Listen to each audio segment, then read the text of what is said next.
మిత్రులారా నమస్కారం. నేను మీ డాక్టర్ చిరుమామిళ్ళ మురళి మనోహర్.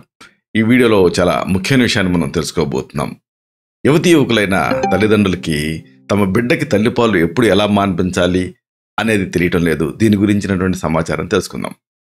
చూడండి, పిల్లలకి తల్లి సరైన పద్ధతిలో పాలు మాన్పించకపోవడంతో చాలామంది పిల్లల ఆరోగ్యం దెబ్బతింటుంది. ఇటు తల్లి ఆరోగ్యం, అటు పిల్లల ఆరోగ్యం, మెయిన్గా పిల్లల ఆరోగ్యం దెబ్బతింటూ ఉంది. తల్లిపాలు మాన్పించడానికి పిల్లలకి మెల్లమెల్లగా ఘన రూపంలో ఆహారాన్ని అందిస్తూ పాలపైన ఆధారపడటాన్ని క్రమంగా తగ్గించాలి. సరైన సమయంలో సరైన విధానంలో తల్లిపాలు మాన్పించేటటువంటి ప్రక్రియని స్టార్ట్ చేయడం అనేది చాలా ముఖ్యం. చూడండి, ఒక 6 months అంటే 6 నెలల పాటు కేవలం పిల్లలకి తల్లిపాలు మాత్రమే ఇవ్వాలి. ఇది చాలా ముఖ్యం. 6 months. ఆ తర్వాత తల్లిపాలు మాన్పించేటటువంటి ఆ ప్రక్రియని నెమ్మదిగా స్టార్ట్ చేయాలి. ఈ సమయంలో కేవలం పాలు మాత్రమే ఇచ్చారనుకోండి, అప్పుడు కొన్ని డెఫిషియన్సీస్ వస్తాయి. అంటే ఐరన్ లోపం వస్తుంది. అలాగే ఇతర పోషకాలు కూడా వాళ్ళ శరీరంలో లోపిస్తాయి. దీంతో వాళ్ళు చాలా ఆరోగ్య సమస్యలను ఎదుర్కోవాల్సినటువంటి పరిస్థితి వస్తుంది. కాబట్టి ఈ తల్లిపాలు మాన్పించాలి. అదే సమయంలో ఇతర పదార్థాలు ఇంట్రడ్యూస్ చేయాలి. తల్లిపాలను మాన్పించడానికి 2 విధానాలు ఉన్నాయి. ఒకటి ఏంటంటే పూర్వీకుల నుంచి వస్తున్నటువంటి సాంప్రదాయం, అలాగే ఆచారం. దీంట్లో తల్లిదండ్రులు లేదా సంరక్షకులు, కేర్ టేకర్సే, సంరక్షకులే ఎప్పుడు పిల్లలకి ఘన ఆహారం ఇవ్వాలి అనేది డిసైడ్ చేస్తారు. పిల్లల ఎదుగుదలను బట్టి, వాళ్ళ ఈటింగ్ హ్యాబిట్స్ని బట్టి.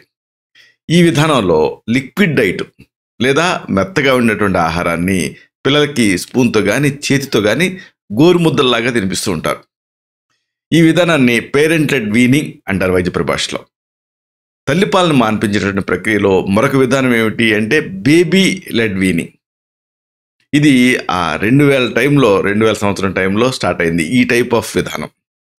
దీంట్లో ఏంటంటే పిల్లల కోసం ప్రత్యేకంగా ఉండేటువంటి లేదా గ్రైండ్ చేసినటువంటి ఆ లిక్విడ్ ఆహారాన్ని వాళ్ళకి ఇవ్వడానికి బదులుగా కుటుంబంలో మిగతా వాళ్ళ కోసం ఏదైతే వండుతారో దాన్నే పిల్లలకు కూడా పెడతారు. దీంట్లో అంటే వీళ్ళకి కొంత మొత్తంలో ఆహారాన్ని మెత్తగా ఉండేటువంటి ముక్కలు లేదా ముద్దలు పక్కకి తీసి వాళ్ళకి ఉంచుతారు.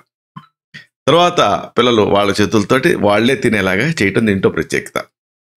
ఇలాగా పేరెంట్స్ అన్న మొదలు పెట్టచ్చు, లేదా పేరెంట్స్ కోసం వండుకున్నటువంటి ఆహారాన్నే పిల్లలకి ప్రత్యేకంగా కొంచెం పక్కకి తీసి పెట్టి పెద్దవాళ్ళు ఏదైతే తింటున్నారో పిల్లలు కూడా అదే పెడతారు.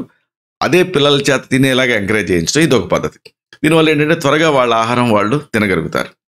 ఏ పద్ధతి అయినా మంచిదే, కానీ 6 నెలల వరకు తల్లిపాలు ఇవ్వాలి.